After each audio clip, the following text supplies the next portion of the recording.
ওম শান্তি। আজকে 10ই জুলাই 2022 আমরা শুনছি প্রাত অব্যক্ত বাপদাদার মুরলী আজকের মহাবাক্য। এই মহাবাক্যে বাপদাদা প্রথমবার চালিয়েছিলেন 4 ডিসেম্বর 1991 ইংরেজিতে। আজকে আমরা তার আবার রিভাইজ শুনছি। আজকের মহাবাক্য সফল তপস্বী অর্থাৎ যার পিউরিটির পার্সোনালিটি আর রয়্যালটি আছে। বাবা আমাদের মধ্যে এই সম্ভাবনা অনেক পরিমাণে দেখছেন। আমাদের মধ্যে পিউরিটিও জাগ্রত হয়েছে, আমাদের মধ্যে পার্সোনালিটি এসেছে, আমাদের মধ্যে রয়্যালটি জাগ্রত হয়েছে। আজ চারিদিকের তপস্বী বাচ্চাদের স্মরণ বাপদাদার কাছে পৌঁছাচ্ছে। কিছু বাচ্চা তাদের স্মরণের রিটার্ন বাপদাদার কাছে সাকার সম্মুখ মিলনের উদযাপন হিসাবে করছে। কিছু বাচ্চা আকারী রূপে স্মরণের আর মিলনের অনুভব করছে। এই দুই রকম স্মরণ বাবার সঙ্গে মিলন বাবা অনুভব করছেন বাচ্চাদের মাধ্যমে। বাপদাদা দুই রূপেই বাচ্চাদেরকে দেখছেন। আজ অমৃত বেলায় বাপদাদা বাচ্চাদের তপস্যার প্রত্যক্ষ স্বরূপ দেখছিলেন। প্রত্যেক বাচ্চা নিজের পুরুষার্থ অনুসারে তপস্যা করছে। বাপদাদা অনেক অনেক খুশি এবং উৎফুল্ল। লক্ষ্য আছে বাচ্চাদের, আর এর জন্য উৎসাহ আছে বাচ্চাদের। তপস্বী সবাই, কারণ ব্রাহ্মণ জীবনের বিশেষত্বই হলো তপস্যা। তপস্যা অর্থাৎ একের অনুরাগে মগ্ন থাকা। এক হচ্ছে সেই পরমপিতা পরমাত্মা, আর অনুরাগে মগ্ন থাকা মানে এই সময় ব্রাহ্মণাত্মা আমরা। সফল তপস্বী খুব অল্প সংখ্যকই হন, কিন্তু পুরুষার্থ তপস্বী অনেক আছে। যেমন এই সময়ে ব্রাহ্মণ তো অনেক, কিন্তু সকলে তো আর সত্যযুগের প্রথমে যাবেন না। 9 লাখ আত্মা সত্যযুগের প্রথমে পাঠ করতে আসবে। সফল তপস্বীর লক্ষণ হলো তাদের মুখ এবং আচরণের থেকে পিউরিটির পার্সোনালিটি আর পিউরিটির রয়্যালটি সদা স্পষ্ট অনুভব হবে। সামনে যে দাঁড়িয়ে থাকবে তার কাছে সেটা অনুভব হবে এই আত্মার থেকে পিউরিটির পার্সোনালিটি, পিউরিটি রয়্যালটি যেন তো চমকাচ্ছে, এবং তো পিউরিটির রয়্যালটি, পিউরিটির পার্সোনালিটি তাদের থেকে বিকিরণ করছে, তাদের থেকে অনেক অনেক প্রকাশ দিচ্ছে। তপস্যার অর্থ মন বচন কর্ম আর সম্বন্ধ সম্পর্কে অপবিত্রতার অংশ মাত্র নাম চিহ্ন সমাপ্ত হওয়া, এটাই হলো তপস্যা। আর 1991 অন্তিম সময়ে বাবা মিলন করতে এসেছেন এবং দেখছেন বাচ্চাদের মধ্যে কতটা তপস্যার সফলতা এসেছে। বাবা বলছে এটাই হলো তপস্যার মূল কথা। তো অপবিত্রতার কোনো অংশ থাকবে না। যখন অপবিত্রতা সমাপ্ত হয়ে যাবে তখন এই সমাপ্তিকেই সম্পন্ন স্থিতি বলা হয়ে থাকে। আর তারপরেই আসবে ফরিস্তা, ফরিস্তার থেকে দেবতা পদে আমরা উত্তীর্ণ হব। এই হচ্ছে বাবার ফর্মুলা। বাপদাদা আমাদেরকে সেই সুযোগ দিচ্ছেন। সফল তপস্বী অর্থাৎ সদা আপনা থেকেই পবিত্রতার পার্সোনালিটি এবং রয়্যালটি প্রতিটা বোল এবং কর্ম দ্বারা, দৃষ্টি আর বৃত্তি দ্বারা অনুভব হবে। তপস্বী সেই হতে পারে যার বোল কর্ম এবং দৃষ্টি আর বৃত্তি অত্যন্ত মহান হবে, অত্যন্ত উজ্জ্বল হবে, অত্যন্ত শক্তিশালী হবে। পিউরিটি শুধু ব্রহ্মচর্য নয়। ব্রহ্মচর্য থাকা তাকে শুধু পিউরিটি বলা হয় না। সম্পূর্ণ পবিত্রতা অর্থাৎ সংকল্পেও কোনো রকম বিকার টাচ না করা। বিকারকে টাচ করা মানে মনের দ্বারাও যদি বিকারকে টাচ করা হয় তাহলে তাকে সম্পূর্ণ পবিত্র বলা হবে না। যেভাবে ব্রাহ্মণ জীবনে শারীরিক আকর্ষণ বা টাচিং অপবিত্রতা হিসেবে মান্য করা হয়, ঠিক তেমনি মন বুদ্ধিতে কোনো বিকারের সংকল্প মাত্রই আকর্ষণ বা টাচিং হলে তাকে অপবিত্রতা বলা হবে। এতটাই সূক্ষ্ম আমাদের পুরুষার্থ করতে হবে। স্থূল পুরুষার্থ তো আমরা করছি, কিন্তু তার সাথে সূক্ষ্ম পুরুষার্থ আমাদের করতে হবে। যাদের পবিত্রতার পার্সোনালিটি রয়্যালটি আছে তাদের মন বুদ্ধিতে এরকম খারাপ কিছু টাচ করবেই না। এটাই হলো সবথেকে বড় লক্ষণ ব্রাহ্মণদের। কারণ সফল তপস্বী অর্থাৎ সম্পূর্ণ বৈষ্ণব, কোনো বিষ মাত্র তাদের মধ্যে থাকবে না। আর বৈষ্ণবের সম্পূর্ণ ব্যাখ্যা বাবা দিচ্ছেন। বৈষ্ণব কখনো খারাপ জিনিসকে টাচ করতে পারে না। তাই তো তোমরা সব ব্রাহ্মণ। বৈষ্ণব আত্মার বিষয় হলো সূক্ষ্ম। বৈষ্ণব মানে তো তোমাদের বিষয়টাই হলো সূক্ষ্ম, স্থূল কোনো বিষয় নয়। কারণ তোমাদের ড্রেস কোনো বিষয় নয়, তোমাদের তিলক কোনো বিষয় নয়, তোমাদের সূক্ষ্ম ধারণাটাই হলো সবচেয়ে বড় কথা। আর তাদের হলো স্থূল বিষয়। যারা দুনিয়াতে বৈষ্ণব হিসেবে নিজেদেরকে প্রমাণ করেন, তারা বড় করে তিলক কাটেন, তারা ড্রেস পরেন। তো এটা বৈষ্ণবের আসল পরিচয় নয়। যা কিছু মন্দ তা টাচ না করাই তপস্যা। বাস্তবে এটাই হলো সফলতা, এটাই হলো তপস্বীর মূল লক্ষ্য। ধারণ করা অর্থাৎ গ্রহণ করা, এটা তো খুব স্থূল বিষয়। কিন্তু সংকল্প টাচ না করা, তাকেই বলা হয় থাকে প্রকৃত বৈষ্ণব।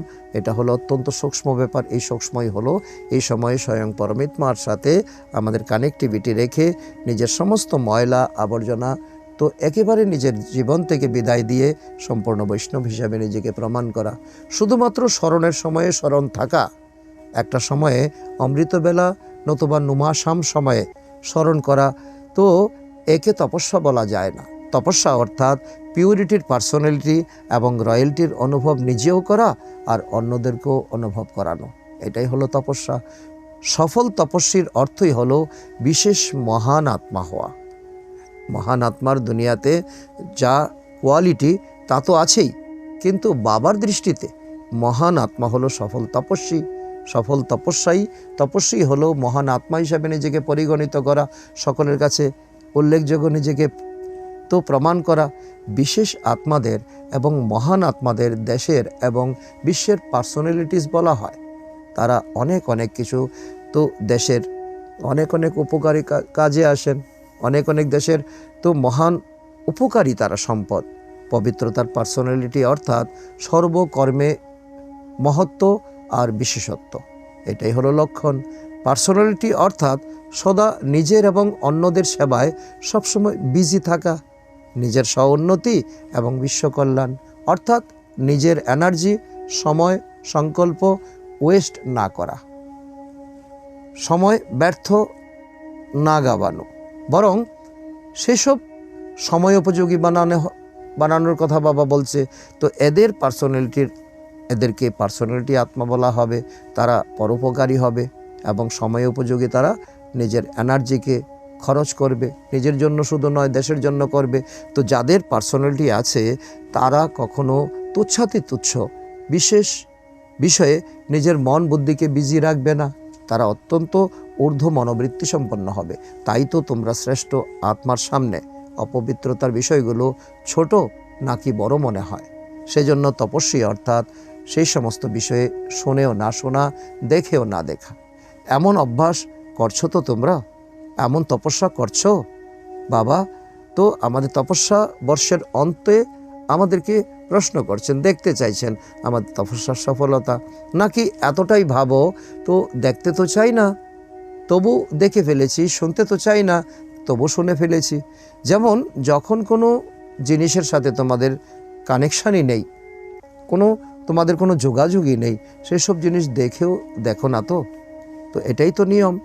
তো বাবা উদাহরণ হিসাবে বলছে, ঠিক তেমনই যখন রাস্তা দিয়ে তোমরা যাচ্ছ, কোথাও কিছু যদি দেখো অথচ তা তোমার কাছে গুরুত্বপূর্ণ নয়, তখন তোমরা দেখেও দেখবে না, এটাই তো স্বাভাবিক। সাইট সিন মনে করে পাশ কাটিয়ে যাবে, এটাই তো স্বাভাবিক, তাই না? এইভাবে যে বিষয়ে শুনছো দেখছো যদি না তোমাদের কাজের হয়, তাহলে সেসব তো শুনেও শুনবে না, দেখেও দেখবে না। যদি মন বুদ্ধিতে ধারণ করেছো তো এটা এরকম ওটা এরকম যদি এক্সপ্লেন করতে থাকো, তবে সেটাকে বলা হয় ব্যর্থের টাচিং, অশুদ্ধতা, অপবিত্রতা, যা খারাপ। অর্থাৎ তুমি সম্পূর্ণরূপে প্রকৃত বৈষ্ণব নও, এটা তুমি প্রমাণ করলে দিলে। তো এই পার্সোনালিটি তোমার মধ্যে নেই। পিউরিটির পার্সোনালিটিতে পার্সেন্টেজ তোমার কম, অর্থাৎ তপস্যার পার্সেন্টেজ কম, অর্থাৎ তুমি প্রকৃত বৈষ্ণব হতে পারলে না। অতএব তো বুঝেছো তপস্যা কি? বাবা বলছে এতটুকু হাই ভোল্টেজ তপস্যার পাওয়ার আমাদের মধ্যে থাকতে হবে, তবেই বাবা মেনে নেবে যে আমরা তপস্যা বর্ষে আমরা আমাদের সফলতা প্রাপ্ত হয়েছে। এই বিধিতে নিজেকে নিজে চেকিং করো। কাগজও বাবা আমাদের হাতে দিয়েছে, কলমও বাবা আমাদের হাতে দিয়েছে, নাম্বারও বাবা বলছে তোমাকে তুমিই নাম্বার দাও। তপস্যা বর্ষে তপস্যার প্রত্যক্ষ স্বরূপ পিউরিটির পার্সোনালিটি অনুভব করা, তো যা নাকি দাদিদের মধ্যে প্রকৃত পক্ষে তো তাদের মধ্যে, দাদিদের মধ্যে সম্পূর্ণভাবে পরিলক্ষিত হয়, ব্রহ্মা বাবার মধ্যে সম্পূর্ণভাবে পরিলক্ষিত হয়েছিল।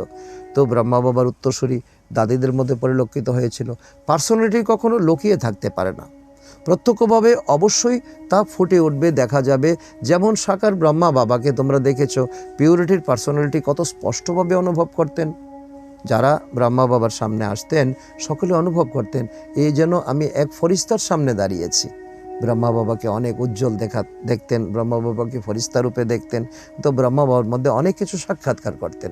তপস্যার এই লক্ষণ তোমরা অনুভব করেছো। তো সুতরাং এখন তোমাদের দ্বারা যেন অন্যদের অনুভব হয়, যেমন ব্রহ্মা বাবা অনুভব করিয়েছেন, ঠিক তেমনই তোমরাও অনুভব করাবে। কিসের দ্বারা? মুখ আর আচার আচরণের দ্বারা, উভয়ের দ্বারা তোমরা অন্যদেরকে অনুভব করাবে। এটাই বাবা চাইছেন। এখন অনেক লোকে সেটা অনুভব করেও। তো আমাদের দাদিদের দেখে, বরিষ্ঠদের দেখে, মহারথীদের দেখে অনেকে এমন সব অনুভব করে, যেমন ব্রহ্মা বাবাকে দেখে অনুভব করেছেন, এখনও এমন অনেকদের দেখে অনুভব হয়। তো কিন্তু তোমাদের এই অনুভব নিজেদের মধ্যে থেকে অন্যদের মধ্যে ছড়িয়ে দাও। তোমাদের মধ্যে সেই সূক্ষ্মতা, সেই শক্তি তোমাদের মধ্যে অর্জন করতে হবে। আজ এই পার্সোনালিটি সম্পর্কে বাবা শুনিয়েছেন, পরে রেজাল্টের সম্বন্ধে আবারও বলবেন বাবা। তো সবাই মিলন উদযাপন করতে এসেছো। তো তাই তো বাপদাদা মিলনের জন্য তোমাদের মতো ব্যক্ত শরীরে আসেন। বাবা তোমাদের সঙ্গে মিলন করতে, তোমাদেরকে বরদান দিতে, তোমাদেরকে দৃষ্টি দিতে বাবা পরমধাম ছেড়ে তো ব্রহ্মা বাবাকে নিয়ে দাদির শরীরে বাবা আগমন করেন। তাকে তোমাদের সামনে তোমাদের সমান তো হতে হয় না। তোমরা সাকারে আছো, তো বাবাকেও সাকারে তনের আধারে নিতে হয়। যতই হোক তোমাদেরকে ব্যক্ত থেকে অব্যক্ত হতে হবে, নাকি অব্যক্তকে ব্যক্ত হতে হবে? কতদিন বাবা সেই প্রশ্ন করছে। তো বাবা বতন থেকে ব্রহ্মা বাবাকে নিয়ে দাদির শরীরে আসা, সেটা অনেক শক্তিশালী বিষয়, তাই না? সময়ের ব্যাপার, তো অনেক ম্যানেজমেন্টের ব্যাপার। নিয়ম কি বলে? তোমাদের অব্যক্ত হতে হবে তো না? তাহলে আবার অব্যক্তকে ব্যক্ত কেন নিয়ে আসো? বারবার কেন চাইছো বাবা মিলন হোক, আমরা মধুবনে যাব? কিন্তু বাবা ফর্মুলা আমাদেরকে দিচ্ছেন, যখন তোমাদেরও অব্যক্ত হতেই হবে, তো অব্যক্তকে অব্যক্তই তো থাকতে দাও। অব্যক্ত মিলনের অনুভব বাড়িয়ে চলো। নিজে তুমি সাকারে এখানে আছো, কিন্তু ফরিস্তা হয়ে তো বতনে চলে যাও বাবার কাছে। বাপদাদাকে অনুভব করো। ড্রামা অনুসারে অব্যক্ত ব্যক্ত আসার জন্য বাধা আছেন। অব্যক্ত শিব বাবাকে, ব্রহ্মা বাবাকে নিয়ে দাদির শরীরে আসতে হবে। তো এটাও ড্রামাতে তো নোদাহ হওয়া আছে, কিন্তু সময় এবং সারকামস্টেন্স অনুসারে অব্যক্ত মিলনের অনুভব খুব কার্যকরী হবে যত তোমরা নিজে ফরিস্তা হয়ে বাপদাদার সঙ্গে মিলতে যাবে।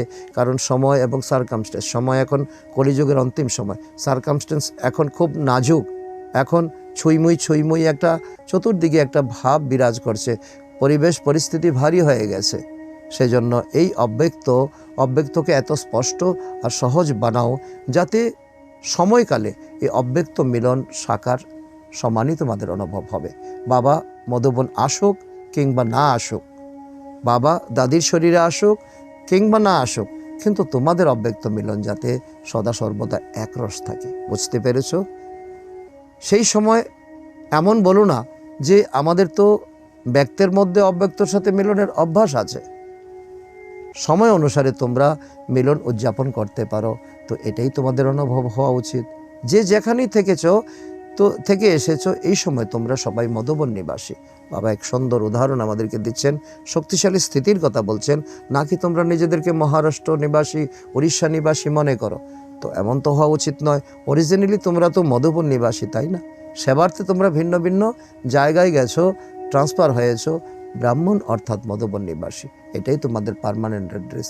তোমরা তোমাদের সেবাস্থানে গেছো, উন্নতি করার জন্য গেছো। এই জন্য সেবাস্থান আমার, এমন কথা কখনো মনে করবে না। এমন অনেক বাচ্চা বলে তো তাদের স্থান চেঞ্জ করে দিতে, তখন তারা বলে না আমাকে পাঞ্জাবে পাঠাও, আমাকে উড়িষ্যাতে পাঠাও। তাহলে অরিজিনালিটি তোমাদের পাঞ্জাব উড়িষ্যার, নাকি তোমরা মধুবনের? তো এতটুকু টিচারদের এতটুকু ধারণা, এতটুকু স্থিতি তো থাকা চাই। আমি মধুবন নিবাসী, আমাকে যেখানেই পাঠানো হোক এটাই আমার সঠিক মধুবন আমার সঠিক ঠিকানা, সেবার্থে আমাকে যখন যেখানে পাঠানো হোক সেখানে আমাকে যেতেই হবে। সুতরাং তো কেন বলো আমি পাঞ্জাবের আমাকে পাঞ্জাবে পাঠাও, আমি গুজরাটের আমাকে গুজরাটে পাঠানো হোক, তো তোমাদের স্থান চেঞ্জ করতে তোমরা প্রস্তুত? তো টিচার সবাই তোমরা তৈরি? তোমাদেরকে যে কোনো কাউকে যদি কোথাও চেঞ্জ করতে বলা হয় তো তোমরা প্রস্তুত আছো কি? দেখো, দাদি তোমাদেরকে সবাইকে না এর সার্টিফিকেট দিয়েছে। বাবা বলছে কি, দাদি তোমাদেরকে না এর সার্টিফিকেট দিয়েছে, কখনো তোমরা না বলবে না। আচ্ছা, এটাও এপ্রিলে করা হবে, এপ্রিলে করা হবে। তো যে যজ্ঞের সিস্টেম নিয়ম এপ্রিল থেকে শুরু হয়। এপ্রিলে অনেক কিছু নিত্যনৈমিক অনেক কিছু ধ্যান ধারণা চেঞ্জ করা হয়। যারা চেঞ্জ তো হতে হবে তথা স্থানান্তরিত হতে প্রস্তুত, তো তাদেরই বাবার সঙ্গে মিলনের উদযাপনে আসা উচিত। বাবা এতটাই স্ট্রিক্ট, তো টিচারদেরকে বলেছেন তোমরা সেন্টারে ফিরে গিয়ে কি ভাববে, যদি আমি এখানে না থাকি তবে এর কি অবস্থা হবে, আমার কি অবস্থা হবে। অল্প বিস্তর একটু দূরে সরে যাবে। বাপদাদার থেকে তোমরা তপস্যার প্রাইজ নিতে চাও কি, নাকি বাপদাদাকে তপস্যার প্রাইজ দিতেও চাও, তো নাকি শুধু নিতে চাও? তো একতরফ তো হতে পারে না। সেন্টার থেকে সবাই সারেন্ডার হয়ে আসবে। নতুন নিবাস স্থানের প্রতি কোনো আসক্তি তোমাদের আছে কি? থাকার তো কথা নয়, পরিশ্রম করেই বানিয়েছো তো না?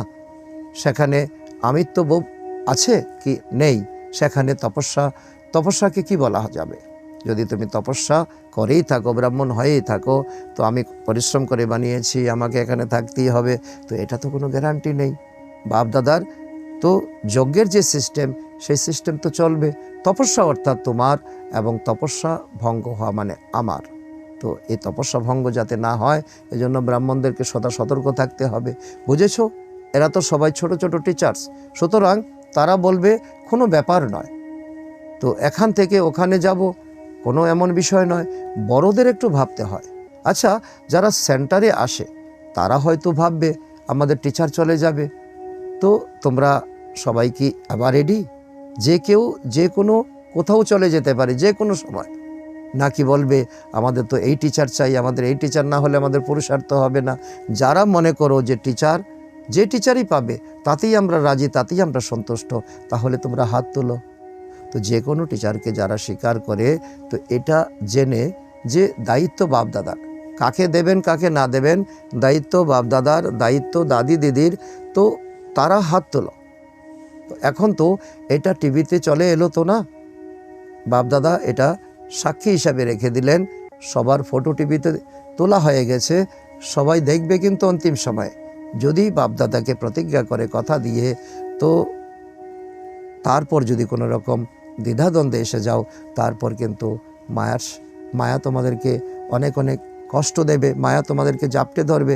অন্তিম ব্যাপারে এই কোশ্চান আসার আছে, তো নষ্ট মহাস্মৃতি লব্ধা, এই অন্তিম কোশ্চান অবশ্যই সকলের জন্য আসবে। অতএব অন্তিম ব্যাপারের জন্য তো সবাই তৈরি হতেই হবে, তাই না? তোমরা তো রিহার্সাল করবে, এখন থেকে তোমাদের রিহার্সাল চলা উচিত। তো জোন হেডকে চেঞ্জ করা হবে, তো পাণ্ডবরাও চেঞ্জ হবে, তো শক্তিশানও চেঞ্জ হবে। যাই হোক, তোমাদের আছেই কি বলো? বাপদাদা দিয়েছেন আর বাপদাদা নিয়েছেন। আচ্ছা, সবাই এবারেরই আছো তো? সুতরাং এখন শুধু হাত তোলার জন্য তোমাদেরকে অভিনন্দন, অভিনন্দন, অভিনন্দন। চারিদিকের সফল তপস্বী আত্মাদের, যারা সদা পিউরিটির পার্সোনালিটি থাকা, সদা পিউরিটির রয়্যালটিতে থাকে, সদা প্রকৃত সম্পূর্ণ বৈষ্ণব আত্মাদের, সদা সময় অনুসারে নিজেকে পরিবর্তন করে বিশ্ব পরিবর্তক আত্মাদের, তো বাপদাদার তরফ থেকে অনেক অনেক অভিনন্দন। পার্টিদের সাথে সাক্ষাৎকার, সবাই তোমরা তপস্বী আত্মা, তো এমন অনুভব করো কি তপস্যা অর্থাৎ এক বাবা, দ্বিতীয় আর কেউ নয়? তো এরকমই তো, নাকি দ্বিতীয় কেউ আছে? বাপদাদা এবং তুমি আত্মা, তার মাঝে তো কেউ নেই। কেউ আছে কি?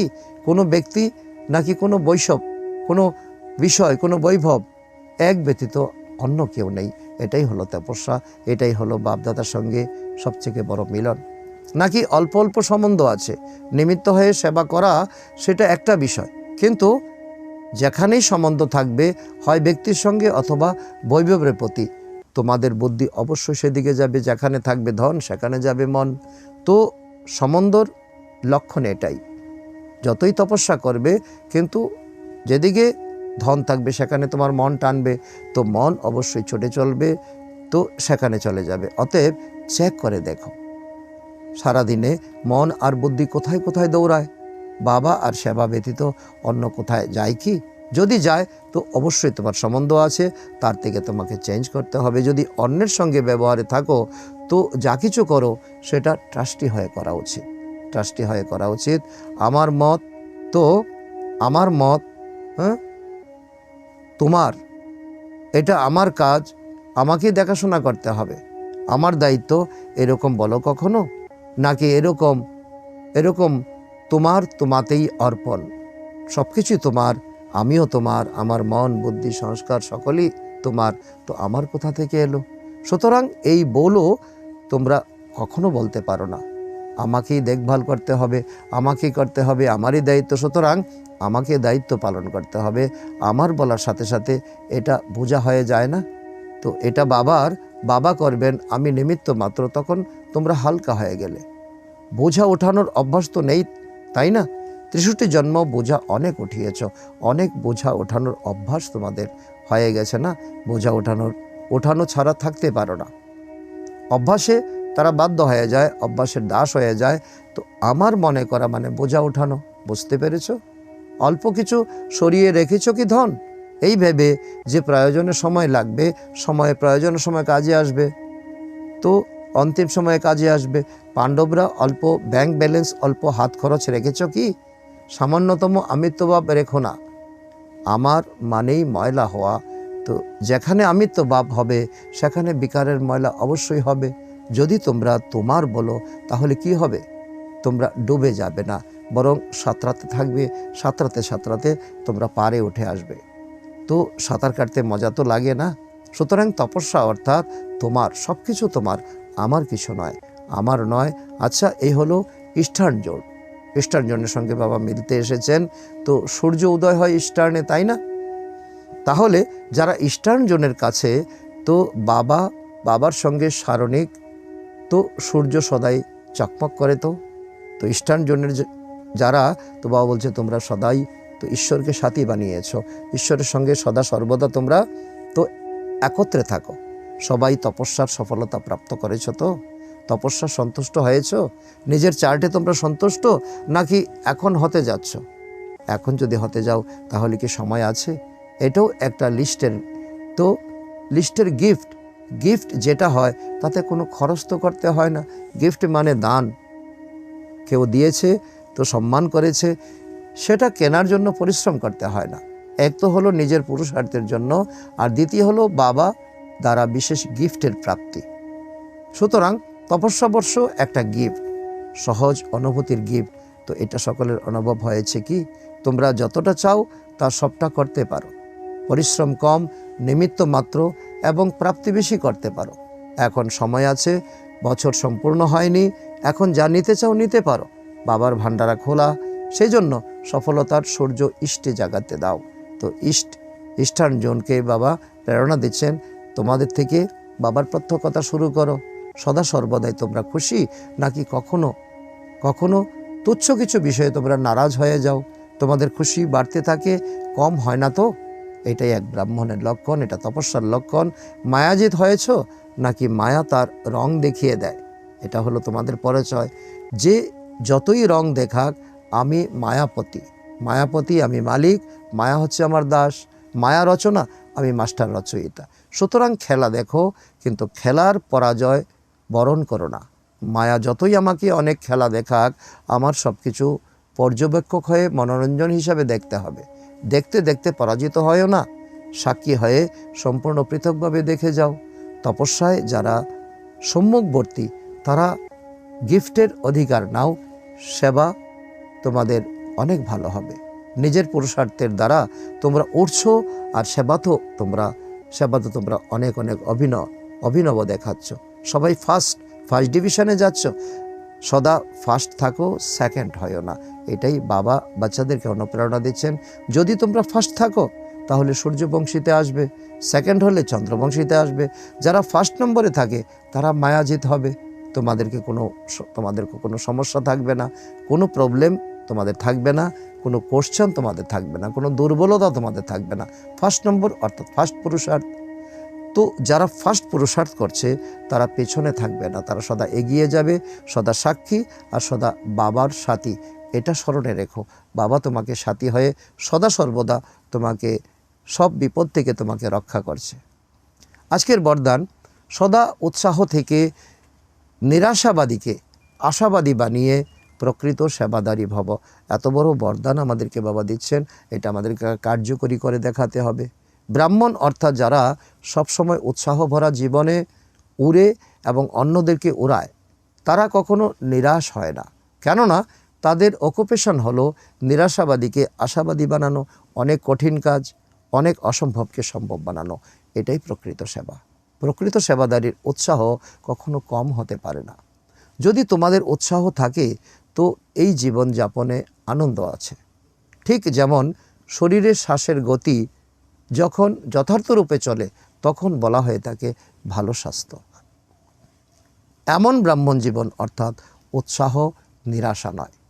আজকের স্লোগান, যা হয়ে গেছে তা অতীত হতে দাও, আর অতীতের বিষয় থেকে শিক্ষা নিয়ে ভবিষ্যতে সাবধানে থাকো, যাতে এই বিষয় দ্বিতীয়বার না হয়।